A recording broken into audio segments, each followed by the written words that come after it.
హైదరాబాద్ నగరం నిత్యం ట్రాఫిక్ దిగ్బంధంలో చిక్కుకుంటోంది. దీంతో పోలీసులు ఎన్ని చర్యలు తీసుకుంటున్నా ట్రాఫిక్ కంట్రోల్లోకి రావడం లేదు. నగరంలో వాహనాల సంఖ్య రోజురోజుకు పెరుగుతుండటంతో ట్రాఫిక్ చిక్కుముడిని విప్పలేకపోతున్నారు. ఇక నగరంలో అనేక ప్రాంతాల్లో ట్రాఫిక్ డైవర్షన్లు ఏర్పాటు చేసిన పోలీసులు వాహనదారులకు ఈజీగా అర్థమయ్యేలా అక్కడ సైన్ బోర్డులను ఏర్పాటు చేశారు. ఇక వాహనదారులకు దూరం నుంచే డైవర్షన్ కనిపించేలా ట్రాఫిక్ కానిస్టేబుల్ రూపంలో ఉన్న బొమ్మలను పలు ప్రాంతాల్లో పెట్టారు. బేగంపేట్ ఫ్లైఓవర్ పైన రోడ్డు 2 భాగాలుగా విడిపోతుంది. మధ్యలో డివైడర్ ఉండడంతో దాన్ని సూచించేలా గతంలో పోలీసులు ఓ కానిస్టేబుల్ బొమ్మను ఏర్పాటు చేశారు.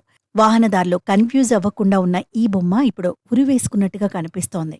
ఇటీవలి కురిసిన భారీ వర్షాలకు, ఈదురుగాలులకు ఈ బొమ్మ ప్రతిసారి కింద పడిపోయింది.